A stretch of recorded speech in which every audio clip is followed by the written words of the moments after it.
Hi, it's Leigh. Welcome to Messy Imperfect Life podcast.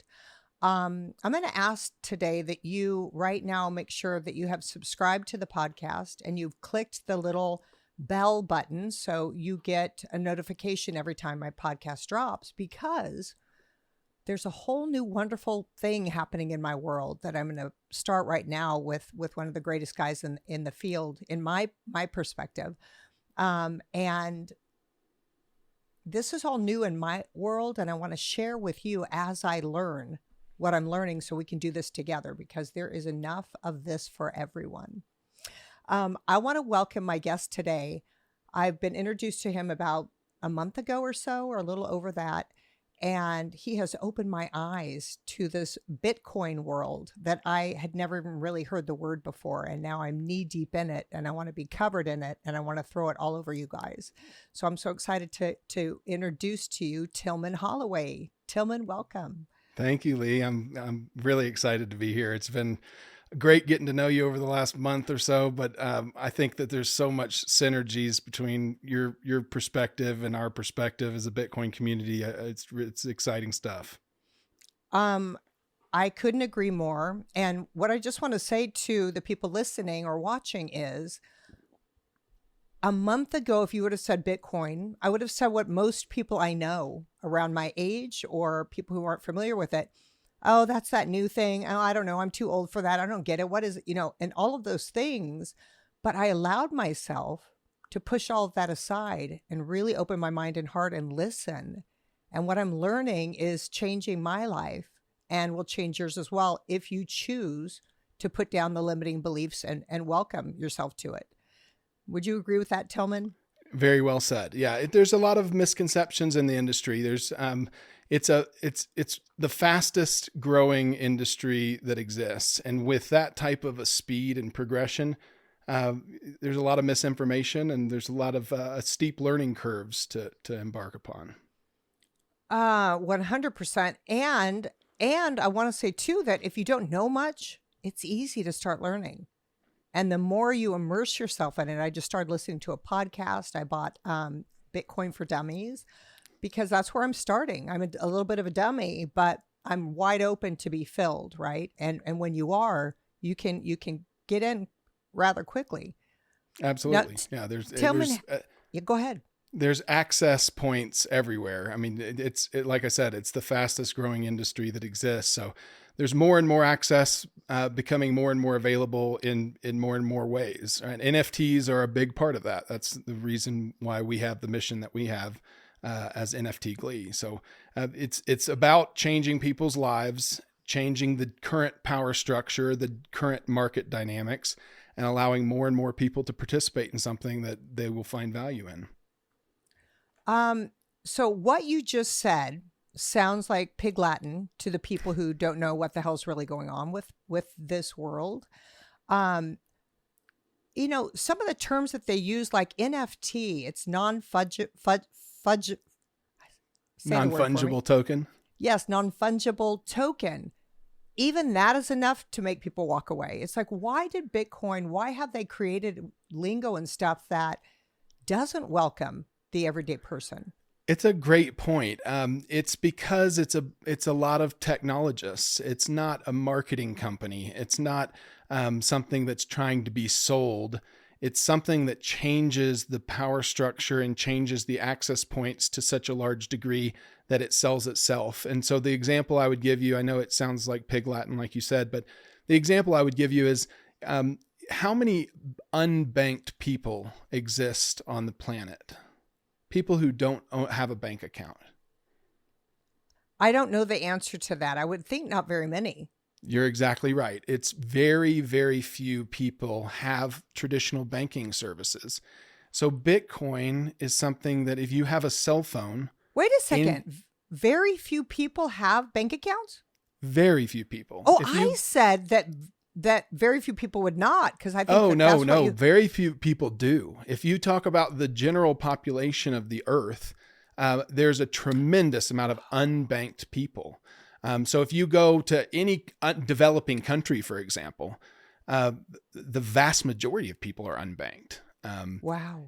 And so by Bitcoin being accessible through a decentralized platform itself, its protocol, you're able to take anyone who has a cell phone and now they are banked. They have financial services. They can send money and receive money, charge people for goods and services and receive payment. It sounds like Venmo. It is similar in Venmo, except in the case of Venmo, all of those transactions are going through Venmo servers.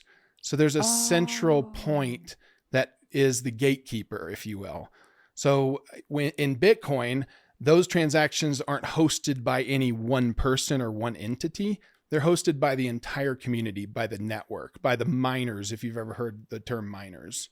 Before we get to miners, you said decentralized. Explain what that means.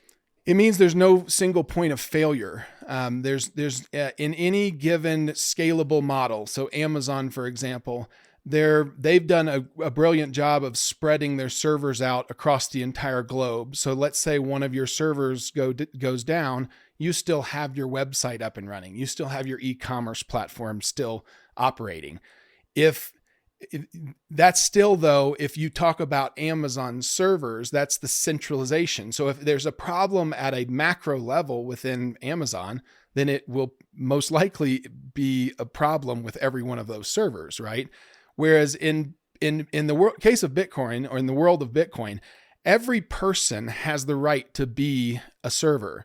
So you could go on eBay right now and you could buy a miner, and you could take it home and you could plug it into your wall and hook it up to your computer, and transactions would then flow through your computer, and you would be Venmo, you would be Amazon, you would be hosting the transaction on your computer inside of your house.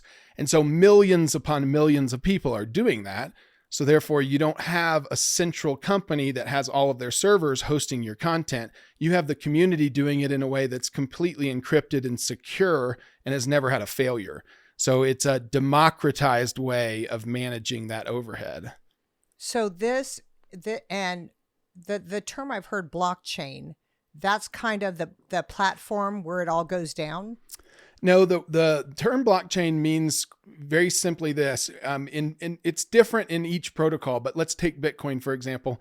Bitcoin's, every time a block is mined, which means one of those computers has randomly guessed a very, very hard number to guess, and it had a ledger. It had transactions that said Tillman is going to pay Leigh 0.01 Bitcoin. And it has all of these different transactions listed. That was a little low, that example.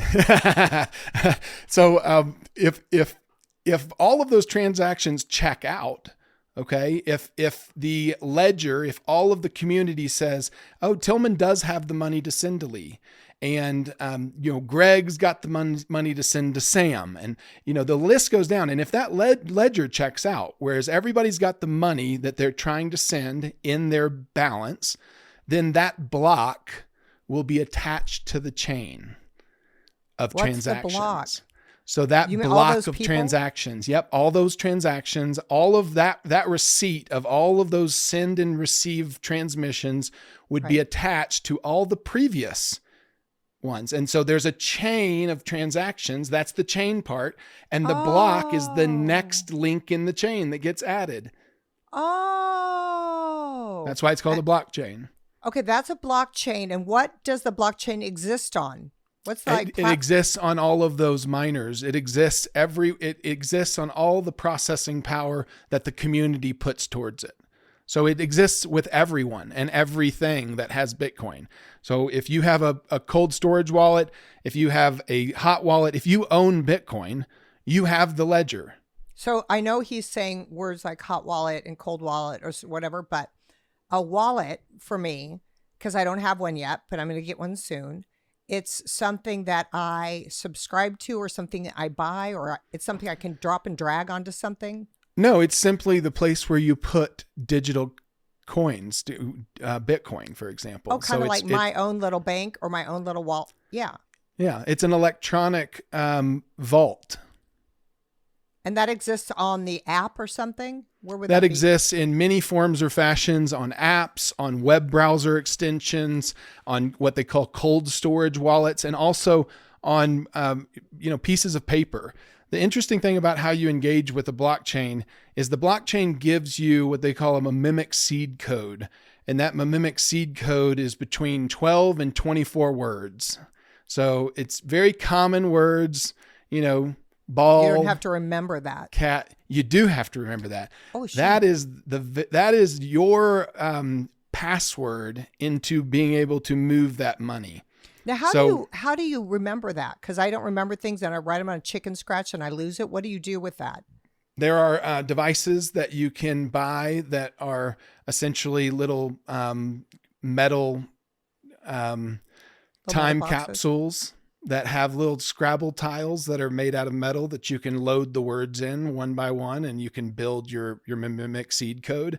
And then you essentially go put it in your safety deposit box or anywhere else. But something that can't be burned, something that the ink can't run off the page if there's a flood.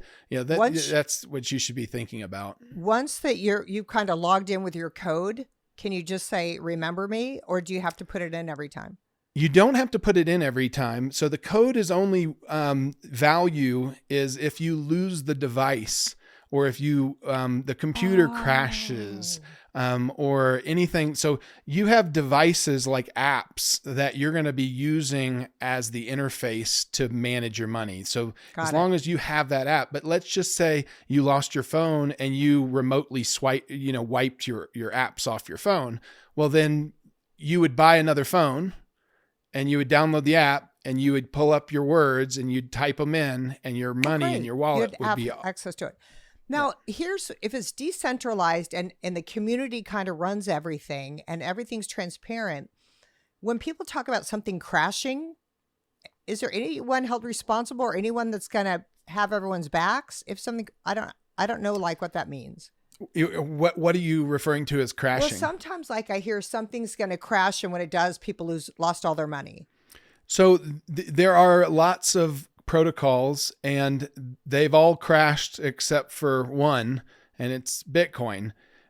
So that's why I'm so Bitcoin centric, because it's the one that stood the test of time and been tested with trillions of dollars of transfers, and there's never been an error.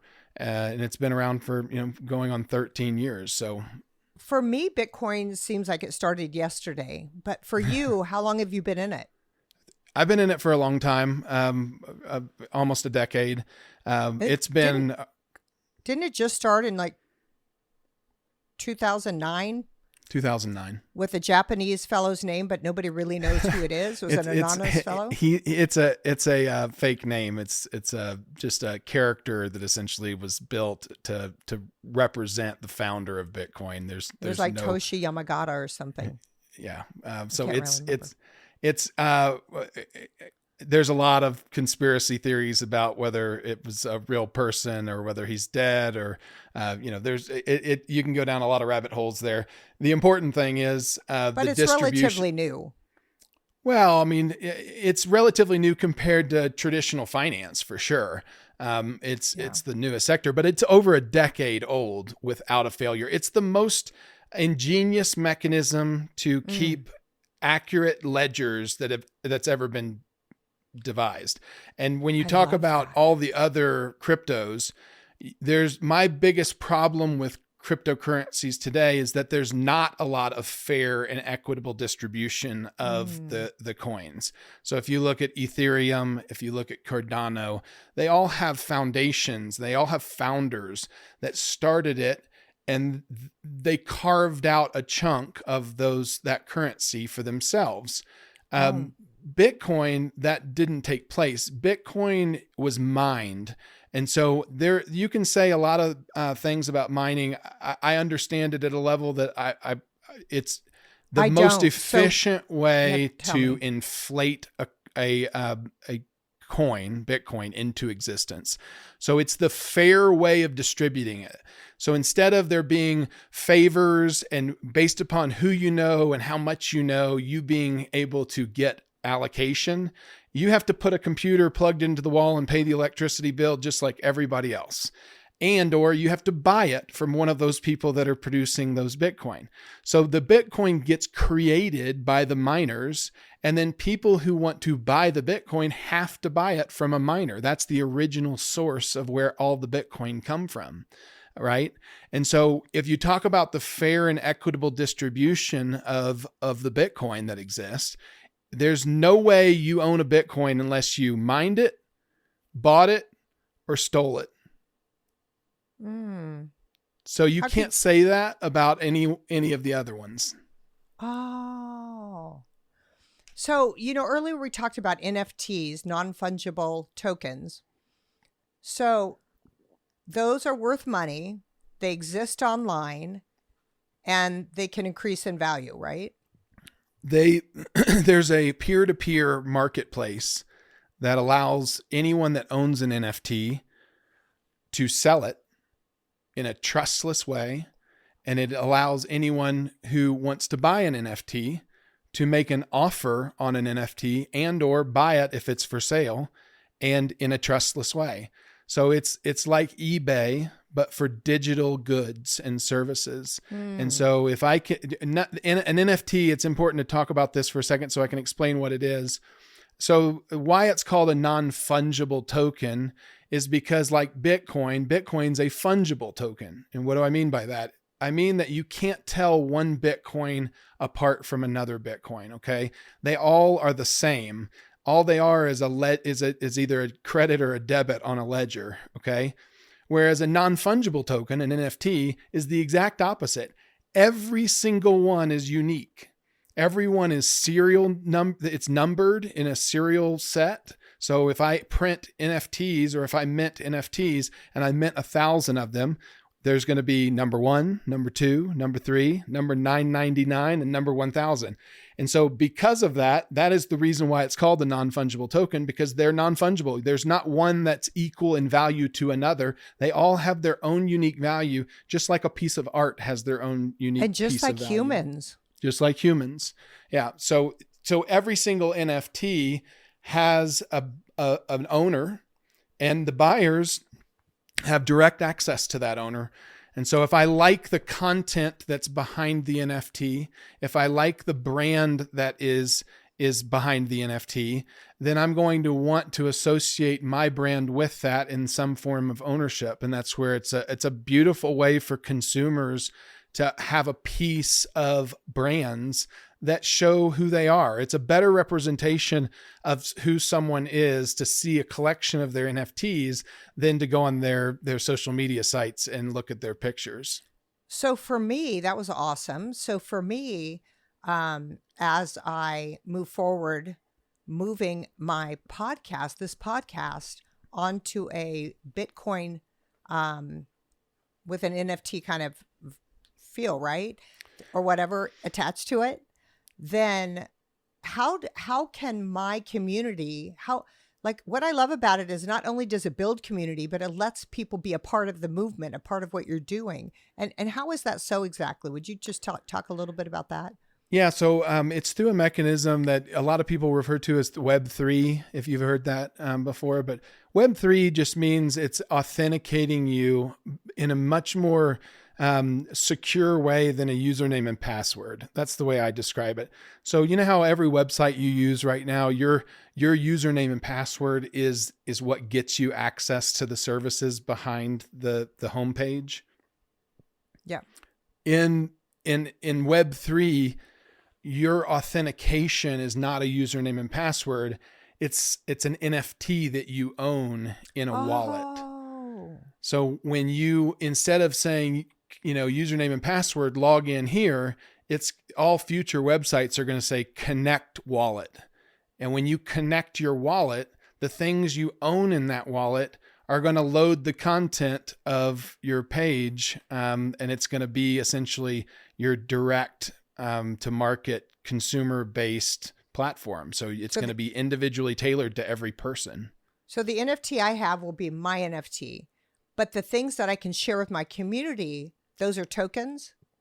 No, so you're gonna mint an NFT, and whoever owns your NFT is going to be able to watch your Oh, I sell my podcast. NFTs. Yeah. You're selling your NFTs as no different than you selling access to your podcast via your website. It's just a much more exclusive way to handle your customers, your podcast listeners, because now you can give them free content that only they can get, right? And they Right. have a high incentive to keep that content private because the value of the community is in that private content. So you are going to have a Discord channel that's going to allow your community to engage with you on AMAs, Ask Me Anythings, and lots of different subject matters in a real-time manner. And if you don't own your NFT, you don't get access to that community. So it's a way in which you're buying. It's no different than buying a country club membership, right? When you buy the membership, you get access to the pool and the diving board and the tennis courts and all the things that go along with it. Oh, right on, right on. So what I like about it is that would actually be bringing my community into the space, right?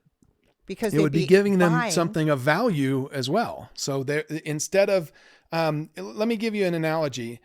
If you go to iTunes right now, you can buy a season or a one episode for $2.99 or $30. And imagine a day in the future with Web3, when you buy an episode and you're done watching it, you're going to be able to sell your episode to someone else who wants to watch it instead of that Instead of money just just storing being, it and it's yeah, sitting. instead of just storing it forever and it being Oh, a wow. I love that because I have a ton of movies I purchased that my kids wanted to watch that I paid $20 for and we never watched again. yeah. And I'm like, oh my gosh, I could resell those. So For the now it's a same- DVD that you can put up on eBay, but it's an electronic DVD that's called an NFT, right? And Wow. yeah. My gosh, it's all so crazy. I have a question for you because as I've been exploring this space as well, I've noticed that it's very heavily dominated by men. Mm-hmm. And recent studies have shown that women are graduating with higher GPAs than men and are more successful in college. And I'm wondering if that is what's happening right now. That does not reflect the world of Bitcoin. And That's a great question. I don't think, I mean, my attorney is a very prominent woman in the space. She's And badass. I met her. she I is. talked to Yeah, her. she's really, really talented. And so I think that you have, I think that you have a lot of people in the industry that you haven't seen come out, that you will see. I know of a Like lot me? of women. Yeah, like you. Like me? I know of a lot of women that are very attracted to this space because content is king.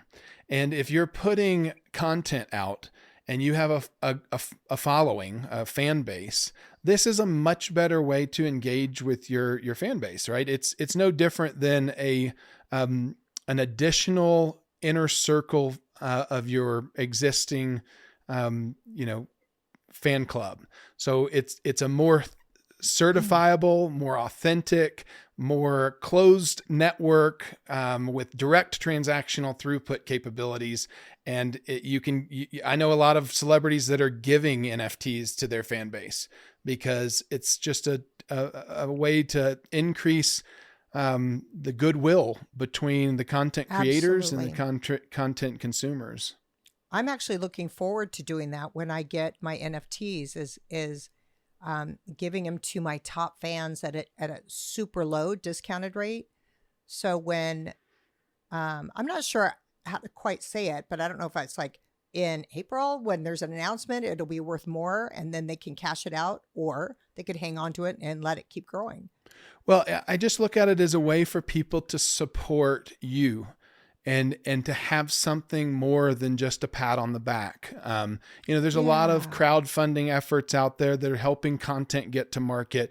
There's people believe in projects. And when they want to see a project reach its full potential, there's nobody that that would disagree that there's capital that is needed in order to do that. And so NFTs, in my opinion, are an incredibly powerful tool to level the playing field. We were talking about the access of banking earlier. Right. Now I want you to think about the access of content getting to market. If you talk about the current gatekeepers, you have to fit in a certain box to get into their Nobody's stream going to of put content. mama in a box. Yeah, well, everybody has a different angle, and you have to go find the company that has your angle that you fit into their, And so in the future, NFTs and Web3, you don't need that. You can go direct with your website. You can host your own content, and you don't have to have any of the management behind keeping track of all of the data and the business aspects, because the blockchain's doing that. It allows content creators, it lowers that barrier. To be creative. Yeah, to be creative. Exactly. Oh, I love that. And I love too that over the last 21 years, I've created so much content and it's all sitting ready to come out. So that excites me. That's the other benefit, is that we're going to get to see a whole lot of content that is desired. Like, it's desirable content for us to see, but there's not a current way for it to be monetized as effectively as this. And so we're going to see rebirth of great brands and great content that we've forgotten about almost come back and have a resurgence, because now it's only upside, right? If you put the content out in an NFT, the free markets will decide whether it's valuable or not. People will either want to see it and consume it, or they won't. Right. Yeah. So I've heard a little bit about Bitcoin, but you know what I really don't know about? Tillman Holloway. So I've been on probably like 4 Zoom calls or 5 Zoom calls a week with you over the last month. And every time I listen to you, I'm more, when I first met you and you were an All-American football player for the University of Texas. Am I right? Hook 'em. Whoop. And I couldn't say it too loud because my whole family is Oklahoma, Boomer Sooner. Parents and my sister. You should have told me that before I got on this podcast. I know, but I'm not really huge in college football, so I respect that, but I do love the Kansas City Chiefs. That being said, freaking All-American football player. And you told a story once on a Zoom that I heard, if I get it right, that you said that your grandfather, who I think might have played football, or? My grandfather was a big time NFL player, played for, I think, about 11 years, 13 years. Damn. And yeah, I came from a long line of athletes. My sisters both played 3 of my sisters played volleyball in college. Wow. One of my youngest sister was, won 2 national championships at Nebraska. So I'm very familiar with athletics. And, that's one of the very, applicable markets that NFT technology can be applied to. It's NIL is a big deal right now. I don't know if you've heard of NIL is name, image, and likeness. Oh yeah, I have heard of that. And now they're allowing college athletes to make money on their name, image, and likeness. And so think about so wonderful. Yeah, it's very new. And so it's kind of, it's so new that I don't think it's really fleshed itself out as it relates to how the market's going to react. But I definitely think NFTs are a part of it. And so, I that was one of the bents that I had, was helping reshape how athletes monetize themselves. But me as a person, I'm not a huge football fan. I loved being on the team. I love my teammates. It was a great part of my life. But I got married in college. I married my junior high sweetheart. That's what I was going to. Oh, your junior high? Yeah, we've been together since when I was 15. Okay, so you met her when you were young, stayed together through college, or did you break up a little bit off and on? No, we were together the whole time, and we have 4 kids. We homeschool all of them, and what? Yeah, we love it. It's awesome. Wow, that's so awesome. That story is not heard very often from people who fall in love at such a young age, because you're so different than who you become. Right. And a lot of people really evolve or don't. And then you're a mismatch. But no, you guys have grown together. We have. I heard a poem one time. I can't quote it, but it's about a tree, two trees that intertwine to the point where they can't be separated. They're one tree. And she's my soulmate 100%.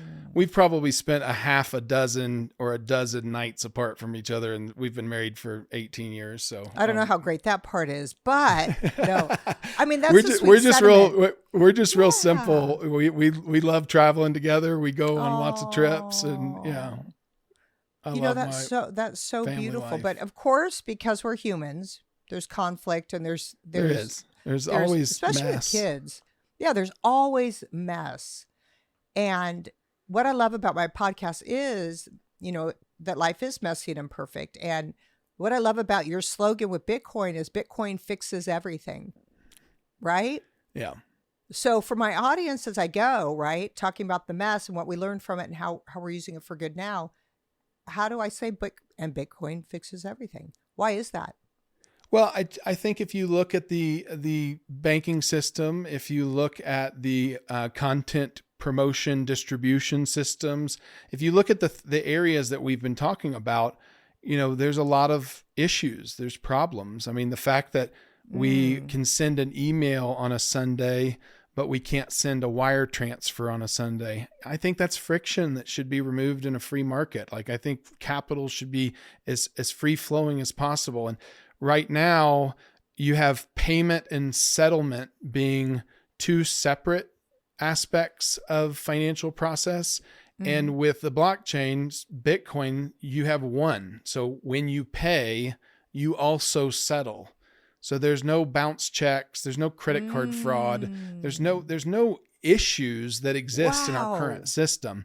And so Bitcoin fixed that. And Bitcoin's also now fixing the rights to distribute content and how the money flows in that distribution and how the money flows incrementally and at the source versus in contracts and through checks, right? So if I'm a partner in a project, let's say I'm an artist and I partner with a musician to do his cover art for his new album, okay? And someone buys that album, I can have that smart contract distribute Bitcoin to that artist every time a customer buys it versus the musician having to use his back end support to cut checks or the label or whatever, insert distribution of payments here. All of that overhead's gone now. And everyone's happier because everyone's getting paid at the register from the consumer.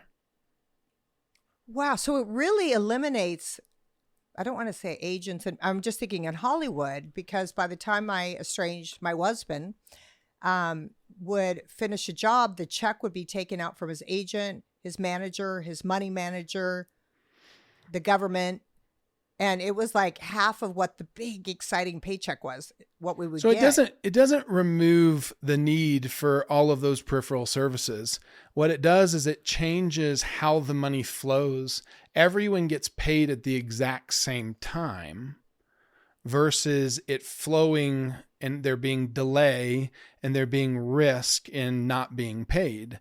Because ultimately, there's lawsuits all the time about people not getting paid what they're supposed to be paid. Exactly. Yeah. And this eliminates all of that. You can't not be paid.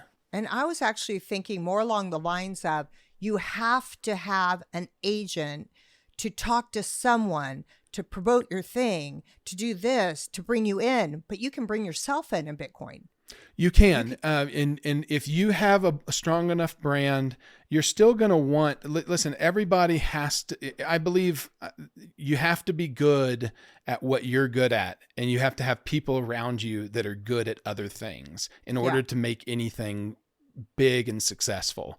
Right. And so these artists, whoever they are, in whatever genre they produce art, they want to stay focused on their art, their craft. Right. And so agents, business managers, lawyers, all of those people aid in keeping them focused on their craft. I didn't mean to cut all those people out. I think go ahead.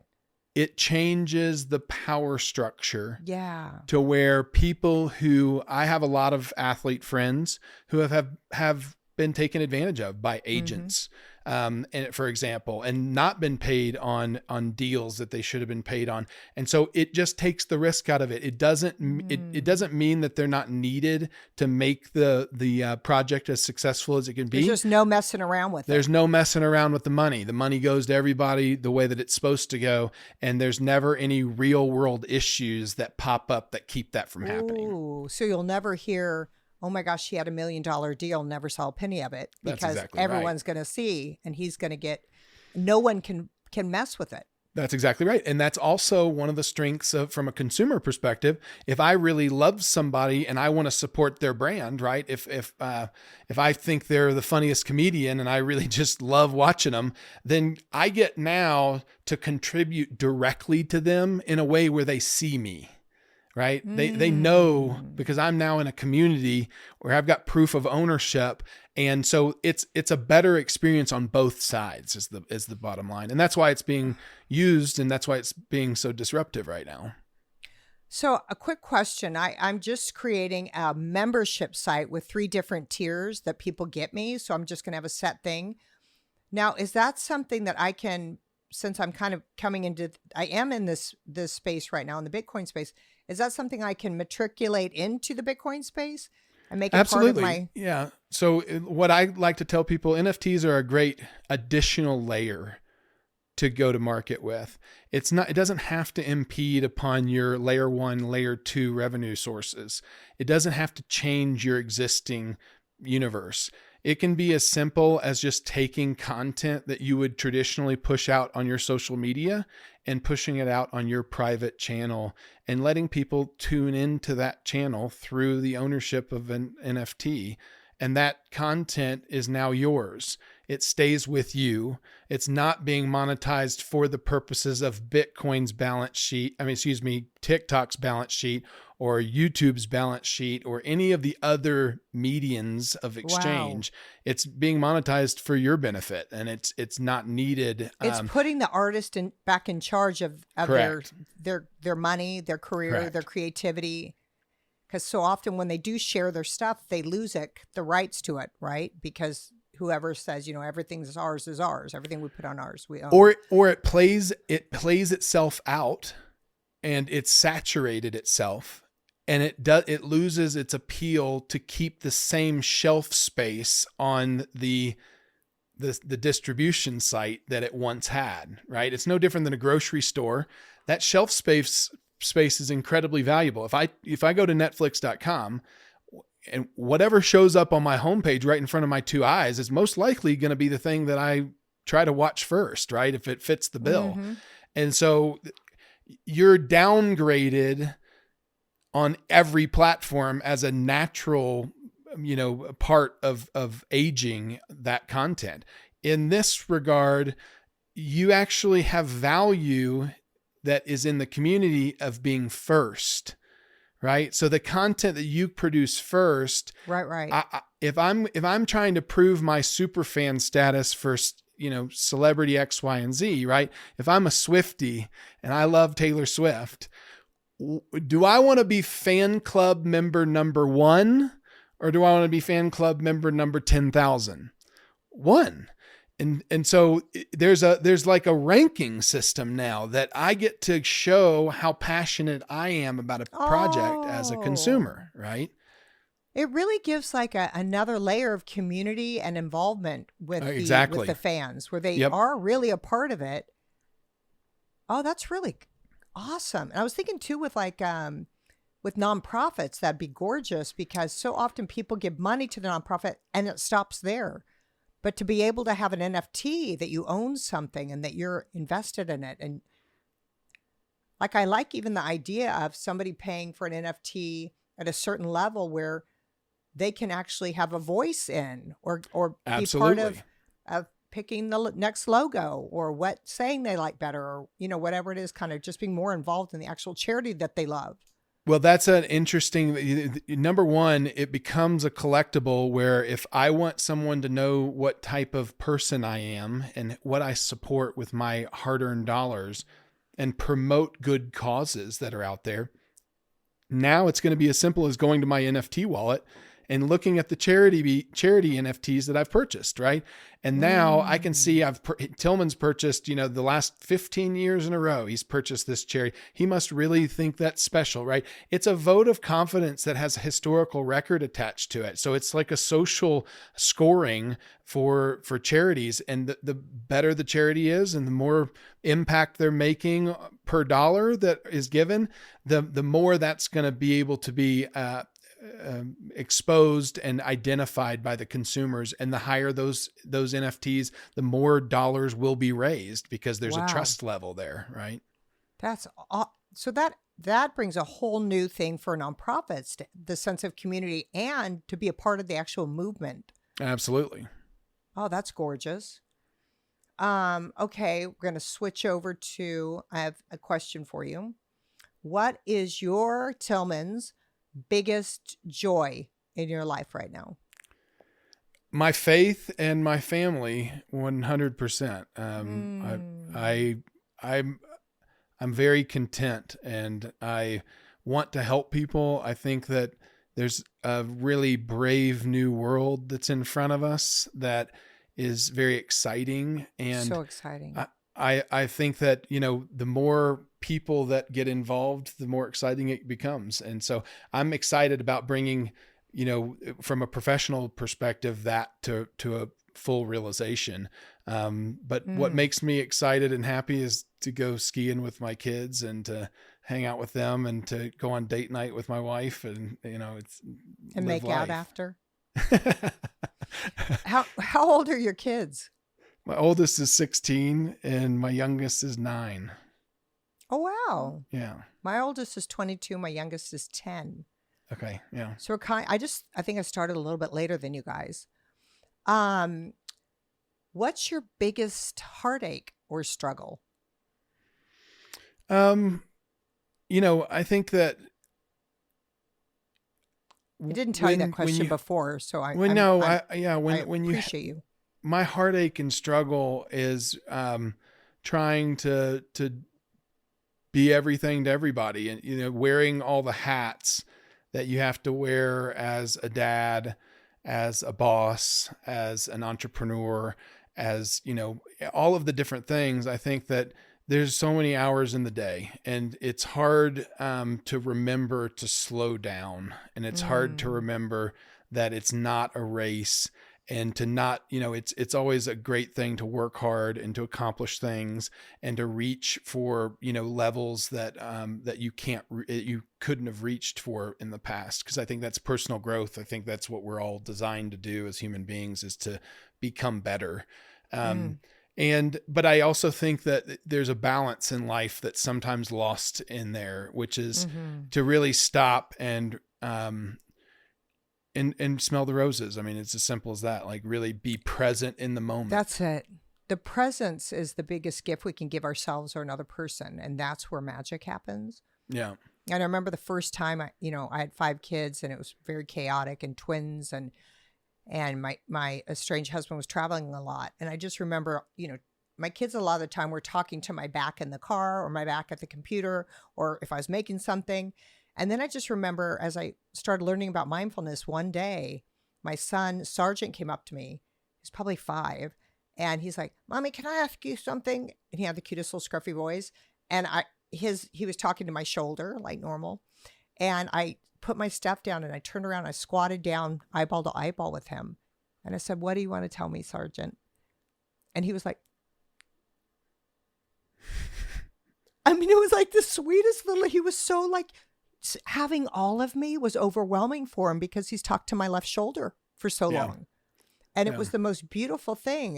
It just brought tears to my eyes. Like, wow, man, I've been going so fast, caught up in the story of it's chaotic. Yeah. All I have to do is turn around and look at his eyeballs, and time stops. Yep. And that's what I mean. It takes that discipline to stop and to really focus on the moment and focus on the people that are in that moment, because that's the most important thing. Like, I believe that loving people, loving God and loving people are Mm. our core functions. Like that is what we're designed to do. And that's why I think we see a lot of so many unhappy people is because Mm. we've built this structure that we call, modern society, capitalism, whatever you want to call it, that doesn't allow us to move freely into relationships and doesn't allow us to be present because it's always about something. It's work, it's some sort of Mhm. engagement, it's something. And instead of, it being really just about being together and being in community with one another.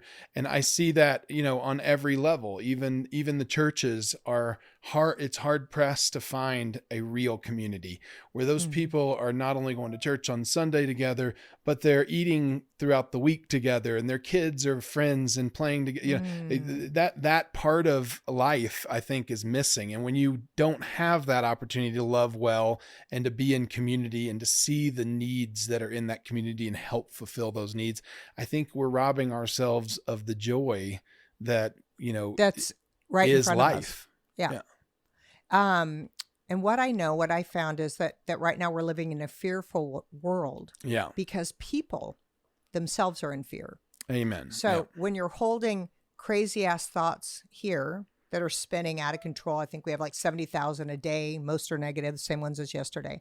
When that's running your life, you see a chaotic, messed up world, Yeah. right? Because that's what you're experiencing. And then you project that on the planet. So as I've healed and as I've opened and as I've realized that all I am is love, and any thought that I hold that blocks it, blocks me from abundance, blocks me from love, blocks me from connection, right? So I've just worked to just free it. And for me, what that's created is, and also like I love God so gosh dang much, I can't take it. And I feel God in my body and I can close my eyes and directly connect and quiet this crazy ass stuff and come right here and hear the whispers of what I'm here really to do. And since I've listened and since I've said, I'm ready, use me for the greatest good with this one life, the biggest mark I can make, and I removed all of my thoughts blocking me from abundance, of unworthiness or fear or old stories that were put in me when I was young or during my marriage, releasing all of it, I allowed myself to kind of rise to this new level of people who aren't talking about anything. They're doing it. Yeah. Yeah. And I'm attracting them and being guided to, and like how I met you, Dr. Dan, who's launching the streaming network with you, Sapphire, told me he was trying to, I was like, how am I going to get paid? Like, are we signing a contract? He's like, no, it's Bitcoin. I go, I don't know what the hell that means. And he started telling me and I go, look, Dr. Dan, I love you, but you sound like you're telling me what somebody else told you. I want to talk to that guy. And then that was the first time I met you. And as you spoke, my wheels got turning and my creativity lit up. And I thought, oh, there's so many people who are ready that I can bring into, magnificent people that I've met over the last 20 years. I didn't even know why I met the head geneticist at Harvard and why we were friends. I didn't know why I met the woman who started and all of a sudden like, oh, now I know why. Because it's time to bring their goodness out on this new frontier, for me anyway, a Bitcoin where we can just spread the love, share it in a safe and very prosperous way. Yeah. Well, that's the combination. So Bitcoin is the means for change, but the change comes with the people that use the technology. And so there's been toxicity amongst the Bitcoin community, for example. Some people call themselves Bitcoin maximalists. I take a different stance. I believe, I know the tech is the best, and I know that it's so revolutionary. For example, every Ethereum-based NFT right now costs you about $150 or $200 in gas fees, minting fees to produce. Ours costs less than 3 cents, and there's no carbon emissions needed to do it. So it's just a better solution. It's a completely different model with a completely different tech stack. And so as you're looking at this Why is that important? Well, if the NFT market is just for speculators that are crypto heads that have a bunch of crypto that want to participate in this new market, that's very different than taking NFTs to everyone and bringing everyone into this exciting space based upon the functionality and the value that they're going to experience in the space. So I feel like Bitcoin it does fix everything, but Bitcoin and NFTs on Bitcoin allow everyone to reap those benefits and see those fixes because it's applicable to everybody. If you have a brand, if you're a high school athlete, if you are a college athlete, or if you're a major celebrity, both, film, athletics, whatever it may be, this is a no-brainer. This is like only upside, and it's only upside for the people that care about you, i.e. your fans. And so it does make this technology something that means something to everyone versus Bitcoin. If you're not in speculative investing, if you're not investing in Bitcoin, then it doesn't mean anything to you. But in the form of an NFT, it absolutely does. Thank you for that. We're wrapping this up here. I think our time's about out, but what I wanted to say is, so NFTglee is your NFT company, and aren't you the only guy or the only person or the only human, whatever, with NFTs on the Bitcoin platform? Yes, we've built our NFT platform on Layer 2 protocol Liquid, which if you saw in the press... A little too technical, but I know you want to tell it to your techie people. It's built on Bitcoin. And it's built to have smart functionality like Ethereum, but in a much more efficient way. And so we are the only, and we are very proud of the... Why are you the only one? Because you had the inside scoop, or why aren't other people jumping on that? Bitcoin is fixing problems at a level that is in quite honestly more important than selling art. And so the technology that we've adapted to make art sales and NFT sales and content distribution sales, the technology is something that is being used right now by El Salvador to issue $1 billion of public bonds. Wow. And so it's the same tech, but the Bitcoin community is focused on problems at a global banking level versus the current NFT market, which is a lot of speculative art sales. And so we're focused on the future of NFTs, not on the present. Wait, what does the future look like? What do you see Bitcoin? What do you see like if you just told your wildest blue sky of what's coming with Bitcoin? I feel absolutely confident on this. I don't have to think. There is no blue sky. I know that every car title, every home deed, every piece of paper in the future, every authentic place that authentication and chain of custody mean anything will be an NFT. You could take it as far, and I guess my blue sky event that would probably give people a lot of heartburn if they heard me say this, but I believe every birth certificate will end up being an NFT. It's a much better way to issue them. Nobody's going to steal your identity. And with NFTs, you can buy them. They sit in your computer, but you can never hang them on your wall, right? You can hang them on your wall, but you're hanging the visual aspect of the NFT on your wall. The ownership aspect of the NFT can't be hung anywhere. It's on the blockchain. It's I see. Yeah. I got it. So in closing, Bitcoin is going to be everything, and Bitcoin makes everything, fixes everything, right? It fixes everything. So for the people who are listening to me and know me and watch me and follow me, I'm here to guide you into this because we all need to jump in, and I'll help you do that with Tillman's assistance. Will you come back on here? And absolutely. I will absolutely come back, and we can do some AMA, ask me anything, or question and answer sessions. Yeah. I would love that. Yeah. I think that would be really good. Fantastic, Tillman. You're awesome. I'm so grateful you're in my life. And Thank I love you. that we both love God because when you do and you give your heart and you work for good, partnering with God, you're truly unstoppable. And Yeah. me too. Well, I think that's back to what you were saying earlier. I think that is the epiphany, is owning who you are directly from the Creator, and not what people on this earth tell you that you are. You were made just right. You were That's made exactly perfectly right. as God created you. Yeah. And have freedom and excitement in that. Yeah. Embrace your quirks. And I always say, like, we're living on this party planet, literally, when we let our mind remember who you are and enjoy all the beauty around you. There's so much good thing. Yeah. All right. You're a good thing, Tillman. Thank you. Thank you so much for having me. This has been a lot of fun. Thank you for coming, and I'll see you on a Zoom maybe tomorrow. Okay. Sounds good. All right. Bye. Thanks, Leigh. Bye.